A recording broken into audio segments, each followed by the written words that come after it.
नमस्ते। Solid facts with Hemant अत्री में आप सबका स्वागत। जैसा आप देख रहे हैं हेमंत सर हमारे साथ मौजूद है। बहुत स्वागत सर। सर आज देश जो है 80वां स्वतंत्रता दिवस मना रहा है, तो पहले तो सबको बधाई, आपको बधाई, मुझे खुद को भी बधाई। और साथ में आज हमने देखा प्रधानमंत्री जी ने लाल किले से फिर एक बार भाषण दिया। ये बताया जा रहा है, आज सुबह से ही इस देश को याद दिलाया जा रहा है, एक एक बच्चे को याद दिलाने की कोशिश हो रही है कि नरेंद्र मोदी जी वो पहले प्रधानमंत्री हो गए हैं गैर कांग्रेसी जिन्होंने लगातार इतनी बार भाषण लाल किले से दिया है। ये सारी चीजें ठीक है, लेकिन इस बीच में कई ऐसी चीजें भी हैं जिन पर कुछ सवाल उठाए जा रहे हैं। मैं एक एक करके उन चीजों पर आता हूं, एक एक करके नरेंद्र मोदी जी की वो चीजें दिखाता हूं, सुनाता हूं, और फिर उसके बाद समझने की कोशिश करूंगा अपने दर्शकों के लिहाज से। आपसे दिखाई जरा नरेंद्र मोदी जी की एक बहुत छोटी सी क्लिप है, जरा वो देख लें पहले दर्शक। करोड़ रुपए का बायो इकोनॉमी का काम होता था। मेरे देश के नौजवान, आपने क्या कमाल कर दिया है। देखिए, नीतियां जब सही होती है, लक्ष्य जब साफ होता है, तो मेरे देश के नौजवान कैसा करके थे। बायो इकोनॉमी में देश की युवा शक्ति ने सामर्थ्य दिखाया। 2014 के पहले जो 60,000 करोड़ का कारोबार था, आज वो कारोबार बायो इकोनॉमी 20 लाख करोड़ पहुंच चुकी है। दोस्तों,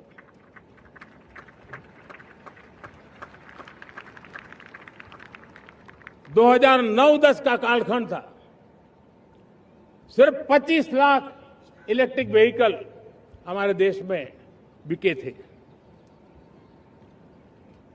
1.5 लाख इलेक्ट्रिक व्हीकल बिके थे 2009-10 में। सर, एक तो मोदी जी जो फंबल कर रहे हैं उस पर बड़ी बात हो रही है, फिर वो टेलीप्रॉम्प्टर को लेकर के कुछ आरोप लग रहे हैं कि टेलीप्रॉम्प्टर गड़बड़ हो गया। अब सोशल मीडिया पे बकायदा एक कैंपेन चल रही है कि सस्पेंड करिए उस टेलीप्रॉम्प्टर वाले को हर बार जो है। अच्छा, एक बड़ी अजीब विडंबना भी है सर कि जब मोदी जी ओवर एक्साइटमेंट में भाषण दे रहे होते उसी समय ये टेलीप्रॉम्प्टर क्यों जवाब दे जाता है, मुझे ये भी आज तक समझ में नहीं आया। और मैं हमेशा मुझे लगता है कि जैसे ये एक कॉन्स्पिरेसी है। मोदी जी क्या जबरदस्त बोलते हैं, यही बता करके तो भाजपा ने सेल किया इस देश में। यही बता करके तो मोदी जी को दिल्ली की सत्ता तक ले आए गुजरात से निकाल करके, और अब वही मोदी जी की स्थिति यहां पहुंच गई है। खूब इस पर बातचीत हो रही है, लेकिन मेरा सवाल इसके साथ साथ एक ये भी है कि मोदी जी ने कहा कि इस देश के युवा, यही युवा तो चंद दिनों पहले मोदी जी के घर के पड़ोस में लाठी डंडे से पीटे गए, कील लगी लाठियों से मारे गए, करंट लगाया गया, पैलेट गन फायर कराई गई, क्या कुछ नहीं हुआ। एक शब्द भी नहीं बोला मोदी जी ने युवाओं को। तो ये दोहरा स्टैंडर्ड युवाओं को लेकर के क्यों? एक साथ में दोनों चीजों को समझ लेना चाहता हूं सर। राम प्रकाश जी नमस्कार, आपको सारे दर्शक साथियों को भी। सबसे पहले आपको, सारे दर्शक साथियों को, हमारी पूरी टीम को आजादी का जो 80वां बरस है उसकी हार्दिक बधाई और शुभकामनाएं। और उम्मीद करूंगा कि हम सब मानसिक आजादी भी प्राप्त करें अब धीरे धीरे। जैसे मानसिक नक्सल आज मोदी जी ने बताया ना, तो उसके दिमागी नक्सल की बजाय मानसिक जो हमारी आजादी है उस पर भी हम सब फोकस कर पाए, और देश के प्रति हमारे क्या दायित्व हैं और किस तरीके से हमें आगे बढ़ना चाहिए उस पर हम सबको विचार करने का ये दिन है। इन शुभकामनाओं के साथ राम प्रकाश जी, आपने बहुत महत्वपूर्ण सवाल छेड़ दिया कि मोदी जी का टेलीप्रॉम्प्टर। मोदी जी की पूरी ब्रांडिंग अगर आप 2002 से देखेंगे और आज 2026 में आप हैं, तो ब्रांडिंग ही ऑरेटरी की है। और टेलीप्रॉम्प्टर तो राम प्रकाश जी एक मशीन है, और मोदी जी ने टेलीप्रॉम्प्टर से पढ़ने में वास्तव में पारंगत है, इसमें कोई शक नहीं। दुनिया का कोई लीडर शायद ही उनको बीट कर सकता हो इस कला के अंदर, कि किस तरीके से आई को घुमाते हुए दोनों तरफ और उसको लगा करके, और वो बड़ी सहजता से पढ़ पाते हैं। ये उन्होंने उस उम्र में किया है। हो सकता है मेरे और आपके लिए बहुत मुश्किल हो, मैं तो अपनी बता सकता हूं। मुझसे अब अगर आप कहें कि 4 लाइन आप टेलीप्रॉम्प्टर से पढ़ दो, हो सकता है मैं 4 वाक्य भी ना पढ़ पाऊं, 4 शब्द भी ना पढ़ पाऊं, हर एक आदमी। लेकिन मोदी जी ने उस कॉज को चैंपियन किया है। आपने कहा फंबल, ये फंबल सामान्य नहीं, इसको कोई कुछ भी कहता रहे। एक तो वो जो शब्द था बायो इकोनॉमी, वो मोदी जी के हिसाब से थोड़ा भारी शब्द है, मान के चलिए आप। जिस तरह का उनका जो चीजें वो बोलते हैं, जो स्तर है, जो उनका जिस तरीके का भाषण का फ्लो होता है, बहुत सारे शब्दों पे वो अटकते हैं पहले भी। उसमें टेलीप्रॉम्प्टर का कोई कसूर नहीं है। टेलीप्रॉम्प्टर वाला कुछ नहीं करेगा, उसने तो प्रोग्राम कर दिया। उसकी स्पीड कंट्रोल वगैरह सारा मोदी जी के हाथ में होता है, जैसे अपने न्यूज रूम के अंदर होता है वैसे ही वहां भी होता है। तो मोदी जी, कोई शक नहीं है इसमें। लेकिन शब्द कई बार कोई ऐसा आ जाए जो मोदी जी इसका यूज टू ना हो तो उसमें वो फंबल कर जाते हैं। हाँ, एक आध बार कोई होगा टेक्निकल फॉल्ट आ गया, या जैसे रोहिणी में आपने देखा था बिल्कुल अटक के ही खड़े हो गए थे। तो आज अपने राम प्रकाश जी जो 13वां संबोधन था मोदी जी का लाल किले से आजादी के पर्व पे, उसमें जिस तरीके से वो फंबल किए हैं वो बिना कारण नहीं है। उसमें एक सबसे बड़ा योगदान अगर है तो वो जैन जी का है। जैन जी ने जिस तरीके का दबाव उनके ऊपर बनाया, और आज भी जिस चीज में जैन जी हो चाहे ना हो, हर चीज के अंदर वो युवा शक्ति का कमाल बता रहे हैं। फंबल करते टाइम भी अच्छा आंकड़े भी गलत दे रहे हैं। 2009 में 25 लाख व्हीकल थे, फिर 1.5 लाख इलेक्ट्रिक व्हीकल थे। 2009 में कितने व्हीकल इलेक्ट्रिक थे? आप भी तो यही थे, मैं भी यही था। तब तक तो बात ही नहीं हुई थी इसके फ्यूल ट्रांसफॉर्मेशन की, इसकी सारी एनर्जी की कोई उस तरह की लंबी चौड़ी बात नहीं थी। तो मोदी जी के भाषण लेखक भी अपनी अलग क्लास है उनकी, लेकिन आज उन्होंने मोदी जी की ये फॉल्ट लाइन जो है इसको एक्सपोज कर दिया। और सोशल मीडिया पे इस समय जब ट्रेंड करना चाहिए था इंडिपेंडेंस डे, उस समय ट्रेंड ये कर रहा है। तो जितनी भी जो चीज आपने देखी आज सुबह से चल ये रहा है कि मोदी जी अटक रहे थे, और जिस तरीके से उसकी ट्रोलिंग की जा रही है कि महामानव बुजुर्ग होते जा रहे हैं और होते जा रहे हैं, वो सारी चीजें अपनी जगह। तो कहीं ना कहीं जो जो इंडिपेंडेंट ऑब्जर्वर भी है, जो कम्युनिकेशन पे ध्यान रखते हैं, तमाम चीजों के एक्सपर्ट्स भी हैं, उन्होंने भी आत्मविश्वास की कमी से जूझता हुआ बताया किस तरीके से अस्थिर से लगे वो। और भाषण उनका जो है पिछले 4 वर्षों में अगर आप देखेंगे तो सबसे छोटा था, केवल 76 मिनट्स बोले आज। अदरवाइज वो 103 मिनट तक भी बोले इन 13 सालों में, अगर आपका ध्यान हो तो अब जो ये फंबल था इसको अब छुपाना बहुत आसान नहीं रह गया है, क्योंकि 24 घंटे जब कैमरे पे और लाइव ब्रॉडकास्ट हो रहा है तो उसको छुपाना आसान नहीं होता। तो इसमें बेसिकली क्या है राम प्रकाश जी, जो बुनियादी संख्याओं में भी अगर आप लड़खड़ाते हैं, वाक्यों की लय खो देते हैं और टेलीप्रॉम्प्टर से भी जूझते दिखाई देते हैं, तो ये कहीं ना कहीं कुछ और है जो सामान्य उसमें प्रयोग नहीं किया जाता। जब आपकी, जैसा आपने ओपनिंग में बड़ी अच्छी बात की कि पूरे के पूरा जो आपकी प्लेसमेंट है पूरी दुनिया के अंदर या देश की पॉलिटिक्स के अंदर, वो है ही आपकी ऑरेटरी के कारण, भाषण कला के कारण। और वो किस पे थी? वो स्क्रिप्ट पढ़ने पे थी। और स्क्रिप्ट की ही अगर समस्या बन जाए तो फिर मामला गंभीर है। इसीलिए संभलने की जरूरत है, क्योंकि मोदी जी की अगर ऑरेटरी नहीं है तो फिर क्या है? पढ़ के पर्ची से सारी दुनिया ने देख लिया। और आज वो पहले से ज्यादा कहीं ज्यादा लड़खड़ा रहे थे, उनका आकर्षण भी लगातार कम होता दिखाई दिया। आपने जिस तरीके से देखा, भाषण देने की जिस कला के लिए वो मशहूर थे, वही अब धीरे धीरे अलग अलग मौकों पर उनकी कमजोरी स्टेब्लिश होती जा रही है। चाहे किसी के सामने पर्ची से एक्सीलेंसी पढ़ना, चाहे 3 वाक्य भी आपने देखा होगा जिस तरीके से गल्फ में 3 वाक्य भी पढ़ रहे थे। तो साफ देख सकते हैं आप कि आत्मविश्वास की कमी है और उसका आदमी के ऊपर किस तरीके का प्रभाव पड़ता है। कम आत्मविश्वास वाला, घबराया हुआ और डगमगाता हुआ सा प्रधानमंत्री आज मोदी जी दिखे, इसमें कोई शक मत मानिएगा। और ये कहीं ना कहीं इसमें एजिंग भी एक फैक्टर हो सकता है, संख्याओं और वाक्यों में लड़खड़ाने का एक समस्या हो सकती है, टेलीप्रॉम्प्टर के सारे भाषण देना, यही उनकी कला थी जो अब उनसे कहीं ना कहीं दूर होती जा रही है। सवाल अब क्या है कि इसको मोदी जी कैसे ओवरकम करेंगे। ओवरकम करने का केवल एक ही तरीका है कि भाषण राइटर जो भी है उसको केवल 2 वाक्य बता दिए जाए कि प्रभु ऐसे वाक्य मत लिखो जो मेरे बस के ना, बायो इकोनॉमी और पता नहीं क्या क्या नई चीज बस की है तो कोई बात नहीं, उसको थोड़ा सा और सिंप्लीफाई किया जा सकता है। बहुत सारे नेता करते हैं ऐसा, उसमें कोई बड़ी चीज नहीं। लेकिन अगर आप आज ओवरऑल मोदी जी का भाषण देखेंगे तो पूरे तरीके से, अगर आप बॉडी लैंग्वेज देखें पूरा 76 मिनट्स की, तो उनका जो चेहरा था बिल्कुल निस्तेज था, मुखमंडल बिल्कुल निस्तेज, हताश देह भाषा थी, थकी हारी जल्लाहट भरी आवाज थी और घिसी पिटी खोखली बातें थी। टू दैट एक्सटेंट के इस पवित्र अवसर की जो गरिमा है राम प्रकाश जी, वो भी एक अवसर पर खोती हुई दिखाई दी। उस पर आगे आप बात करेंगे मुझे उम्मीद है। लेकिन कुल मिलाकर के जो कंटेंट का डेफिसिट मोदी जी के हर एक भाषण में होता ही है, विजन का डेफिसिट हमेशा ही होता है, रिपोर्ट कार्ड कभी वो बताते नहीं है, तो वो सारी चीजें कहीं ना कहीं अब इनकी फॉल्ट लाइंस को एक्सपोज करने लगी है और वो जनता उस पर पहले से ज्यादा रिएक्ट भी कर रही है, क्योंकि they are on a weak footing now. अब दिक्कत ये है कि बायो इकोनॉमी को लिखेंगे क्या, जैव अर्थव्यवस्था, वो और कठिन हो जाएगी। जैव आधारित अर्थव्यवस्था लिखेंगे और कठिन हो जाए, कहां तक बोले। खैर, मैं मोदी जी के उस पर कमेंट नहीं कर रहा हूँ, ये बात मैं हिंदी के हिसाब से बात कर रहा हूँ सर। लेकिन मोदी जी की जो बात है, जिस हिसाब से मोदी जी आज बोल रहे थे, कई सारी चीजें बहुत अहम रही। हालांकि जिसकी उम्मीद थी देश को, उस तरफ वो कहीं नहीं गए।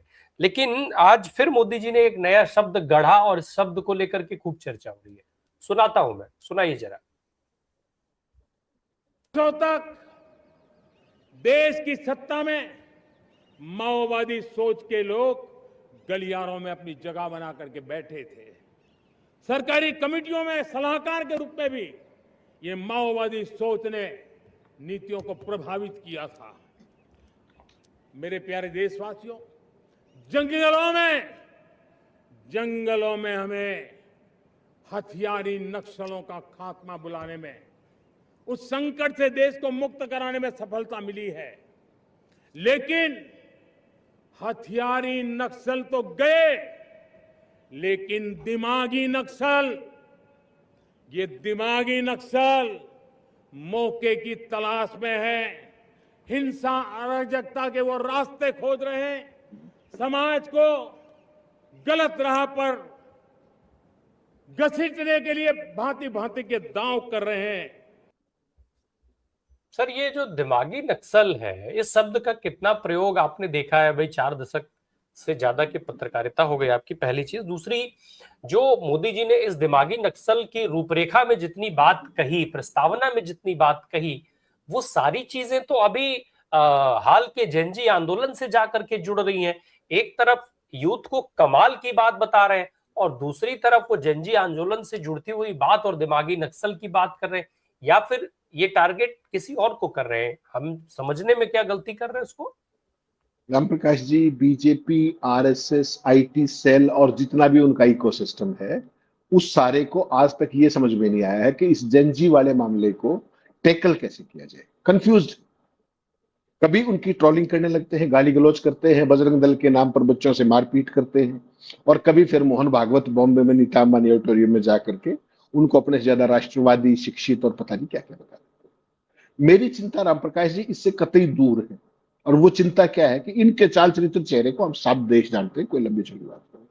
जो ज्यादा बड़ी चिंता का विषय है कि लाल किले की प्राचीर से देश की आजादी के अवसर पर क्या भारत के किसी भी प्रधानमंत्री ने इस तरह की घटिया और अपमानजनक भाषा का इस्तेमाल किया? और ये भाषा क्या है समझना पड़ेगा आपको। दिमागी नक्सल कौन होता है? आप मुझसे सवाल पूछते हैं तो आप दिमागी नक्सल, आप मेरी बात से सहमत नहीं है तो आप दिमागी नक्सल, आप मेरा विरोध करेंगे तो आप दिमागी नक्सल। अगर ये डेफिनेशन है तो फिर आप डेमोक्रेटिक देश के, दुनिया की सबसे बड़ी डेमोक्रेसी के प्रधानमंत्री कैसे कहेंगे अपने आप? Then you are a autocrat of course. तो जो सवाल मुक्त जो आपको जीवन शैली सिखाई गई है उस 100 साल पुरानी आरएसएस की, वो आपके दिमाग से कहीं ना कहीं वो चल रहा है बाहर। इससे पहले आपने देखा कि अर्बन नक्सल, टुकड़े टुकड़े गैंग, खान मार्केट गैंग, ये 3 शब्द याद होंगे ना आपको। सोरोस फंडेड, विदेशी एजेंट, सीआईए के एजेंट, ये सारे शब्द बता रहा हूं। तो ये जितने भी अर्बन नक्सल और टुकड़े टुकड़े गैंग था, इनको लेकर के आप जैसे कई साथियों ने जो एक्टिविस्ट हैं, उन्होंने होम मिनिस्ट्री को बाकायदा आरटीआई लगाई कि साहब ये अर्बन नक्सल क्या होता है, जरा इस शब्द की हमें व्याख्या बताइए आप। या अब जैसे ये नया दे दिया दिमागी नक्सल, या और तो गृह मंत्रालय ने कहा कि ऐसा कोई शब्द हमारे उसमें है नहीं। एक ये और शब्द बहुत जबरदस्त फ्रीक्वेंटली यूज करते हैं, आपको याद होगा, एंटी नेशनल। एंटी नेशनल शब्द की भी कहीं कोई व्याख्या नहीं है हमारे संविधान के अंदर। ये इनका अपना बनाया हुआ है कि किसी के ऊपर यूएपीए लगा दो, किसी के ऊपर कुछ और लगा दो। तो वो सारी की सारी चीजें, ये एक बहुत चिंतनीय स्थिति है कि लाल किले की प्राचीर से 80वें आजादी के दिवस पर प्रधानमंत्री सवाल पूछने वाले या असहमत लोगों को क्या कह रहे? दिमागी नक्सल। कल्पना कीजिएगा इस बात। लाल किले की पवित्र प्राचीर से अपशब्द कहते हैं और लोगों को दिमागी नक्सल बताते हैं। तो ये दिमागी नक्सल कौन है? मोदी जी को ये भी बताना चाहिए था। मेरा और आप जैसा जो कम बुद्धि का आदमी है, हम तो यही सोचेंगे कि भाई ये जेनजी आंदोलन करके हटे, मोदी जी से चिड़े हुए। लेकिन मुझे लगता नहीं कि मोदी जी के अंदर इतनी हिम्मत है कि रात को 11-11 बजे जब उनके लिए रील बनाते हैं तो उनको तो क्या ही कहते होंगे, कैसे कह सकते हैं? फिर मेरा आप बच गया, हमारे जैसे जो 50-40 लोग देश में बचे हुए हैं जो मोदी जी से सवाल पूछते हैं, उनकी नीतियों में नुक्ताचीनी करते हैं, तो वो हो सकते हैं। या मोदी सरकार की नाकामी और बार बार परीक्षा के पेपर लीक होने के खिलाफ विरोध करने और जवाबदेही की मांग करने वाले बेबस युवा, वो उनकी दिमाग में नक्सली है। बेसिकली इस शब्द पर ही लाल किले की प्राचीर पर जब ये कहा जाए तो ये अलोकतांत्रिक भी है, ये मर्यादाओं से बाहर तो है ही राम प्रकाश जी, ये अलोकतांत्रिक भी है। इसको आप कैसे फेस करेंगे मुझे आप बता दीजिए। मुंह की जो बात निकली हुई है उसको आप कुछ भी करते रहिए, लेकिन हकीकत यह है कि कहीं ना कहीं आपके दिमाग में नफरत है। और ये दिमागी नक्सल कौन है, जितना मैं समझ पाया अपनी अल्बुद्धि से, हो सकता है आप सहमत हो, कि जिनके भी दिमाग में व्हाट्सएप यूनिवर्सिटी का गोबर नहीं भरा हुआ, जिनके दिमाग में शाखा वाली कुंठा नहीं है, जिनके दिमाग में सांप्रदायिक जहर नहीं है, जो दंगाई नहीं है, उनके लिए महामानव की ये नई टर्म है। शायद आप सहमत हो। बाकी वो तो सारे राष्ट्रवादी है ना, जो कावड़ लेकर के गाड़ियां तोड़ते हैं, जो घाटों पर बेहोश होते हैं नशा करके, वो तो सब राष्ट्रवादी हैं। जो छोटे छोटे बच्चियों को गालियां देते हैं दिल्ली की सड़कों पर, तो वो सारे के सारे तो राष्ट्रवादी हैं। तो फिर यही बचे जिनका मैंने आपको जिक्र किया। तो दिमागी नक्सली इस बार क्यों इनके दिमाग में आया? नेहरू गांधी परिवार को इस बार नहीं छेड़ा इन्होंने, वंशवाद और कांग्रेस का भी इस बार जिक्र नहीं किया, 76 मिनट तक बोलते रहे। तो इस बार ये बोलने के लिए आए थे, और उसमें सारे कवर हो जाते हैं जो भी इनका विरोध करता है। उसमें चाहे जैनजी हो, चाहे मेरे आप जैसे हो, चाहे राजनीतिक शत्रु हो, चाहे कोई भी हो। अब सवाल ये है, इसको लेके बहुत खराब रिएक्शन रहा है सोशल मीडिया पे, बहुत जबरदस्त ट्रोलिंग हुई है प्रधानमंत्री जी की। उसके बावजूद मतलब इस तरीके के शब्दों का इस्तेमाल करके हासिल क्या होता है? हर बार एक नया शब्द। हम सबको याद है कि वो एक नरेगा मनरेगा स्कीम थी, उसको जी राम जी करके ले आए, और अब लोग रोज गाली दे रहे हैं। अच्छा, नाम ऐसा चुन करके बता दिया उन्होंने कि लोग गाली भी नहीं दे पा रहे, और जिनको रोजगार नहीं मिल रहा वो कोस भी रहे, उनको समस्या है कि कोसे तो कोसे कैसे। तो ये हर बार इस तरीके का प्ले करते हैं। इस बार भी क्या वही केवल उतना ही मान के छोड़ दिया जाएगा? नहीं रामप्रकाश जी, अर्बन नक्सल वाला दाब कम नहीं आया, तो एक नया शब्द जोड़ लिया उसमें, उतनी सी बात है बस। सोच जो है, सोच तो आप बदल ही नहीं सकते ना। सोच तो जो रहेगी वो रहेगी, उसको आप चेंज नहीं कर सकते। बेसिकली प्रधानमंत्री जी की एक खास तरीके की नाकामी दिख रही है इस पूरे घटनाक्रम के अंदर।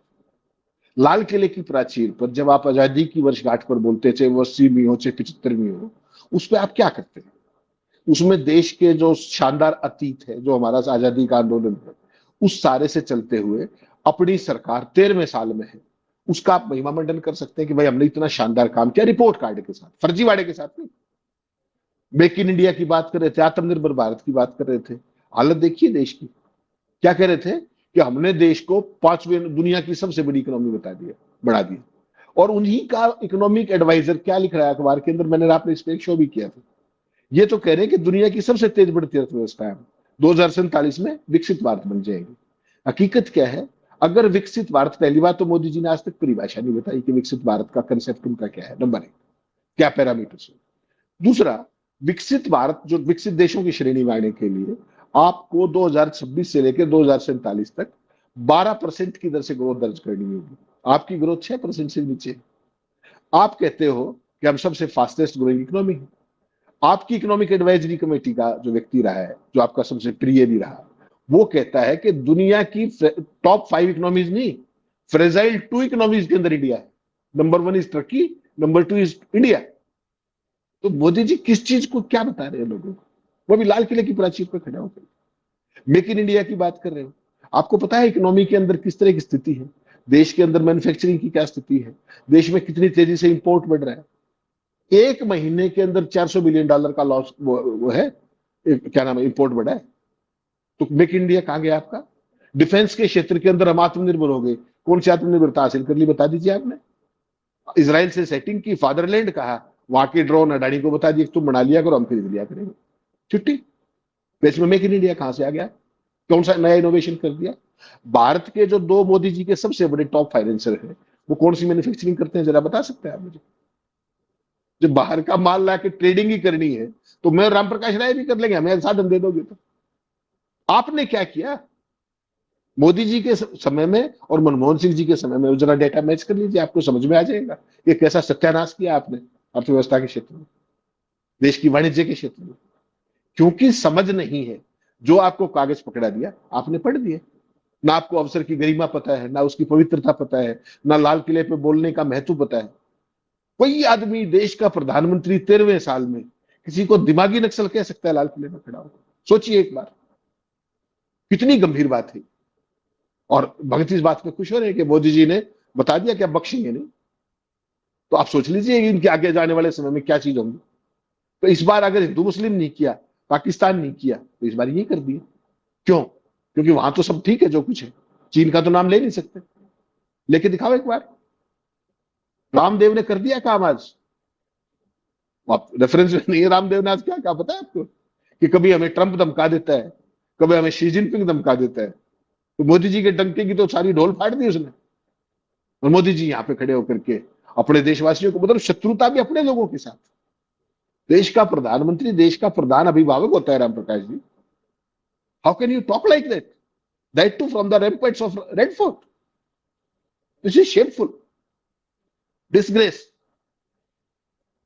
बिल्कुल सर।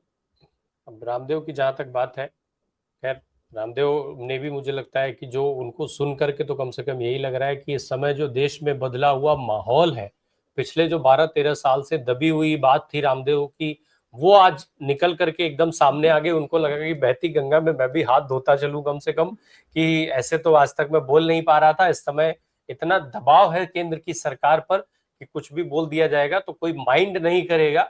इस रॉ में शायद रामदेव साहब बोल के चले गए, अब उनसे उसका हिसाब लिया जाएगा कि नहीं लिया जाएगा मुझे नहीं पता। खैर सर, मोदी जी जो है वो यहीं नहीं रुके। मोदी जी ने विकास की बात भी कर ली, बकायदा कुछ वो लाइनें भी उन्होंने जोड़ करके राइम्स भी बनाने की कोशिश की, मन मिलाने की भी बात उन्होंने की। लेकिन अभी तो मानसून सत्र खत्म हुआ है, मन मिलाने का बहुत बड़ा मौका था। क्या मोदी जी मिला पाए मन? जेनजी के साथ मन मिला लिए होते, जिसके लिए आपने रात में रील बनाया। यूथ के साथ मन मिला लिए होते, बेरोजगारों पर लाठी जिनके ऊपर चलवाई गई उनके साथ आपने मन मिला लिया होता। क्या मोदी जी ने मन मिलाया? जो बाकी सब लोग मन मिला ले, सबके लिए लागू होगा, मोदी जी पे लागू नहीं होगा क्या? राम प्रकाश जी देखिए, मोदी जी तो मन मिलाने वाले व्यक्ति ही नहीं। जब उन्होंने अपने आप को नॉन बायोलॉजिकल बता दिया, जब उन्होंने अपने आप को विष्णु का अवतार बता दिया, जब वो खड़े खड़े शब्दों की तुकबंदी बदलने लगे, टेलीप्रॉम्प्टर से हट करके मौके पे उसमें अलग अलग शब्द जोड़ने लगे, तो आप समझ लीजिए कि उनका ध्यान केवल लफाजी के ऊपर है। कंक्रीट सब्सटेंस पे ना तो कभी उसके लिए वो जाने जाते हैं, सब्सटेंस और कंटेंट के लिए, और ना ही उन्होंने आज ऐसी कोई गुस्ताखी की। उस तरह का कोई दुस्साहस उन्होंने नहीं किया। जितना वो करते हैं उसी अपने लाइन के ऊपर, उन्हीं का जो ब्रीफ होता है उसी के ऊपर वो रहे। लेकिन सवाल ये है कि लाल किले की प्राचीर से भी चुनावी भाषण जिस तरीके से उन्होंने दिया, जो अपने राजनीतिक विरोधियों को जिस तरीके से टारगेट किया, वो अपने आप में एक आपत्तिजनक चीज है। लाल किले का, जैसे मैंने कहा, कि उसकी एक अपनी पवित्रता है। वहां खड़े होकर किसी अन्य सरकार से तुलना का क्या मतलब था? आज का भाषण सुनकर दुनिया क्या सोचेगी कि कैसे छोटे कमजोर लोग हैं जो अपने राष्ट्रीय पर्व पर भी एक दूसरे को कोसते हैं, या इसके अलावा भी कुछ। अपने ही बच्चों के बारे में इस तरह कितनी राय है। बट बेसिकली आप कितने ही अच्छे हो, बाकी सरकारें खराब थी, आप कितने तीर मारे वो बाद में गिना लीजिएगा। अभी तो देश की उपलब्धियां गिनाते, वो आपकी ही उपलब्धियां हैं, अगर कुछ किया हो तो ना। लेकिन दोष इसमें मोदी जी का नहीं है, जो कभी आजादी के लिए लड़े ही नहीं, जिनका कभी तब कोई योगदान नहीं था, उन्हें आजादी के पर्व का महत्व कैसे पता होगा? आप बताइए। तो अंग्रेजों के लिए बेचारे मुखबरी किया करते, इनके जो पूर्व पुरखे थे, आज ही विभाजन विभीषिका दिवस मना रहे। बताइए, सावरकर से लेकर के इनके जितने पुरखे थे, दो राष्ट्र का सिद्धांत किसने दिया था? और आज मैं योगी आदित्यनाथ जी का पढ़ रहा था, उन्होंने कहा कि अगर कांग्रेस थोड़े दिन रुक जाती तो देश का विभाजन नहीं होता। विभाजन के समय 3 राज्यों के अंदर हिंदू महासभा और इनके श्यामा प्रसाद मुखर्जी 3 सरकारों के अंदर अलाई थे, उसके मुस्लिम लीग के। और ये आज आपको राष्ट्रवाद की बात बताते हैं, आपको दिमागी नक्सल बताते हैं, आजादी का महत्व समझाते हैं, तिरंगे का महत्व समझाते हैं। और आज मोदी जी की वो जेब भी दिखा दीजिएगा जिसमें किस तरीके से जेब पे तिरंगा लगा हुआ था। वो भारत का तिरंगा है या किसी और देश का, वो भी दर्शक देख लेंगे एक बार। तो कुल मिला के राष्ट्रवाद केवल कहने की चीज नहीं है कि आपने कह दिया राष्ट्रवादी हो गया। आपका अतीत, आपका वर्तमान, आपकी सोच, इन सारों को मिलाकर, और देश के प्रति आपका कमिटमेंट, ये सारी चीजें राष्ट्रवाद के पैरामीटर्स होते हैं, लफाजी नहीं। केवल ये इवेंट्स करा देना सरकारी पैसों से, 4 फोटो खिंचा देना, ऑप्टिक्स क्रिएट कर देना, नैरेटिव को भटका देना, माफ कीजिएगा, ये राष्ट्रवाद नहीं होता। राष्ट्रवाद होता है देश की समकालीन समस्याओं को फोकस करके, चिन्हित करके, स्वीकार करके उन पर काम करना, देश को आगे बढ़ाना, ना कि विरोधियों को गाली दे करके अपनी जिम्मेदारी से मुंह फेर के भाग जाना। गलती से, दुर्भाग्य से 100 साल से इनकी एनजीओ ने वही सिखाया है। स्वीकारोक्ति है नहीं, सवाल ले नहीं सकते, जवाब का पता नहीं है, तो वैसी सूरत में आप क्या करेंगे? आप लाल किले पे खड़े होकर भी गाली गलौज की भाषण प्रयोग करेंगे। This is very unfortunate. बहुत सारे सवाल हैं जो उठ रहे हैं, ट्रोलिंग भी खूब हो रही है। जो आपने झंडे का जिक्र किया मोदी जी का, उस पर भी बहुत सवाल उठ रहे हैं कि आप तमाम लोगों को टारगेट करते रहते हैं और स्वयं आप जो है झंडा कैसे होना चाहिए अगर आप ये नहीं समझ पा रहे हैं। हालांकि अभी इस पर बहुत सफाई आएगी, अभी इस पर बताया जाएगा कि वो कैमरा इस एंगल से था, फिर वो जो है वो कैसे इस एक्सिस से ले रहे थे हम, इसलिए ये आगे दिख रहा था, वो पीछे दिख रहा था। बताया जाएगा, सफाई आएगी। आज बस इंतजार करिए, मुझे लगता है आज शाम को, या हो सकता है हम और आप नहीं देख पाए हो, टीवी मीडिया में इस पर बात शुरू हो चुकी होगी, सफाई आ गई होगी, कोई ना कोई निकल के आ गया होगा अभी तक, और नहीं तो शाम तक तो आ ही जाएंगे, क्योंकि सारे लोगों का जो बहुत बड़े बड़े एंकरानियां हैं उनका टाइम जो है प्राइम टाइम शाम को शुरू होगा, तो उसमें कोई ना कोई बताएगा कि वो इस एंगल से फोकस किया गया था, इसलिए जो ऊपर वाला कलर है वो नीचे दिखाई दे रहा था, जो नीचे वाला कलर है वो ऊपर दिखाई दे रहा था। ये सब आ जाएगा, सब मोदी जी की महिमा है, कोई दिक्कत ऐसी है नहीं। हम लोग इन सब बेकार की बातों में उलझे रहते हैं। देश विचार करे कि दिमागी नक्सली कौन है, विचार करिए, जवाब मिलेगा, हमें भी बताइएगा। बहुत शुक्रिया सर बात करने के लिए। So much.